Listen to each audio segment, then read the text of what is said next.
صحابہ فرماتے ہیں کہ اگر کسی آدمی کی چادر گر جاتی تھی، کسی کا کوئی کمبل گر جاتا تھا، آپ ذرا باہر رکھ کے پھر 5 منٹ کے بعد جائیں نا، آپ تو مسجد میں جوتے اتار کے آتے ہیں، واپسی پہ وہ بھی نہیں ہوتے۔ صحابہ فرماتے ہیں کمبل بازار میں، چوک میں، چوراہے میں گر جاتا تھا، اس پہ دھوپ پڑتی تھی، اس پہ بارشیں پڑتی تھی، اس پہ آندیاں چلتی تھی، ہوائیں چلتی تھی، وہ وہیں پڑا پڑا بوسیدہ ہو جاتا تھا، لیکن اس کو ہاتھ کوئی نہیں لگاتا تھا۔ آپ یہ امن اپنے گھر میں پیدا کر کے دکھائیں کہ آپ گھر میں چیز رکھیں اور پھر اپنے بچوں کو ایسی تربیت کریں کہ اس چیز، کھانے والی چیز کو ہاتھ کوئی نہ لگائے۔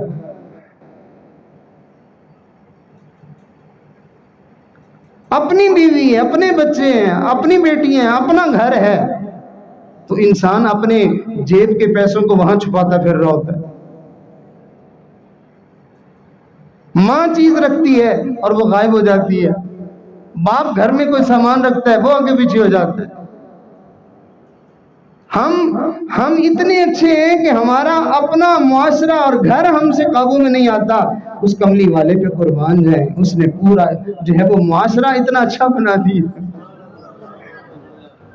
کوئی فوج نہیں ہے، کوئی پولیس نہیں ہے، کوئی سیکورٹی نہیں ہے، کوئی ایسا معاملہ نہیں ہے، کوئی دیکھنے والا نہیں ہے، کوئی پیچھا کرنے والا نہیں ہے، کوئی جو ہے وہ ایجنسیاں نہیں ہیں، کوئی خفیہ رپورٹیں نہیں ہیں، کچھ بھی نہیں ہے۔ ہر بندہ اپنا نگران، اپنا نگہبان بنا ہوا ہے۔ اگر کسی بندے سے کوئی غلطی ہو جاتی ہے، وہ روتا ہوا بارگاہ رسالت میں آتا ہے، اللہ کے نبی مجھ سے غلطی ہو گئی، مجھے بتائیں میں اپنے آپ کو کیسے سزا دوں، اور میں اس غلطی کی جو ہے وہ سزا پا کے میں کیسے اپنے آپ کو پاک صاف کر سکتا ہوں۔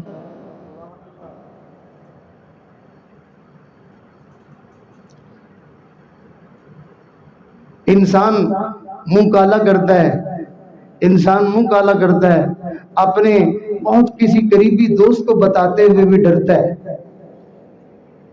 واہ قربان جائیں، یہاں جو ہے وہ یہاں جرائم پیشہ لوگوں کو پکڑنے کے لیے اتنے وسائل اختیار کیے جاتے ہیں اور پکڑے نہیں جاتے۔ کملی والے نے ایسا معاشرہ تشکیل دیا ہے کہ مجرم خود آ کے کہتا ہے میں مجرم ہوں، مجھے سزا دیں۔ حدیث مبارکہ میں آتا ہے ایک عورت آئی، چونکہ ہماری سوچ ذرا الٹی جلتی چلتی ہے نا، تو ہم جب اس طرح کی باتیں پڑھتے ہیں صحابہ کرام کے بارے میں یا ان مقدس ہستیوں کے بارے میں، ہم الٹا تو سوچنے لگ جاتے ہیں، سیدھا نہیں سوچتے کہ صحابیہ سے غلطی ہوئی، ہم یہ کہتے ہیں اچھا وہ بھی ایسے تھے۔ اور بھائی وہ ایسے نہیں تھے۔ آپ دیکھیں نا، اللہ تعالیٰ یہ دکھانا چاہتے ہیں کہ اتنا بڑا جرم ایک بندے سے ہونے کے بعد کیا وہ اتنا بھی پاک صاف ہوتا ہے کہ اس سے غلطی ہوئی ہے اور وہ عورت ذات ہے اور کسی نے اس کو دیکھا نہیں ہے، کسی نے مخبری نہیں کی ہے، کسی نے کچھ بتایا نہیں ہے، خود بارگاہ رسالت میں چل کے آئی ہے اور آ کے عرض کرتی ہے اللہ کے نبی مجھ سے یہ جرم ہوا ہے، مجھے پاک کیجئے۔ اس کو پتا تھا پاک ہونے کا طریقہ کیا ہے کہ مجھے یا تو جو ہے وہ پورے مجمع میں مجھے جو ہے وہ جوتے مارے جائیں گے، یا مجھے زمین میں کھڑا کر کے پورا شہر اکٹھا ہوگا اور مجھے پتھر مار مار کے جان سے مار دیا جائے گا۔ اس عورت کو پتا تھا اور وہ خود چل کے آئی ہے اور آ کے کہتی ہے اللہ کے نبی مجھے پاک کیجئے۔ نبی علیہ السلام ادھر منہ کر لیتے اور پھر ادھر سے آتی، پھر ادھر منہ کر لیا، پھر بالآخر جو ہے وہ آپ نے فرمایا کہ تم چلی جاؤ، جو تمہارے پیٹ میں ہے جب وہ پیدا ہو جائے تو پھر آ جانا۔ کیا مطلب ہے بھائی؟ جذبہ آ جاتا ہے نا بندے کو، کوئی تقریر سنی ہے، کوئی بیان سنا ہے، کوئی بات سنی ہے تو بڑا نیکی کا جذبہ آ جاتا ہے، وقتی طور پہ جذبہ ہوتا ہے، بعد میں ٹھنڈا ہو جاتا ہے۔ تو اللہ کے نبی اس کو پیچھے ہٹا رہے ہیں کہ یہ جذبہ جو یہ بات کر رہی ہے جذبے میں آگے تو یہ واپس چلی جائے۔ اب اس کے لیے 9 مہینوں کے بعد واپس آئیے بچے کو لے کے، اللہ کے نبی یہ آنے کی مدت پوری کرو۔ اب آپ اندازہ لگائیں کہ جب ماں نے بیٹا جنم دیا ہے، اب اس کو دودھ پلایا ہے، اب وہ سمجھتی ہے کہ اس بچے کے سر پر صرف میرا ہی سایہ ہے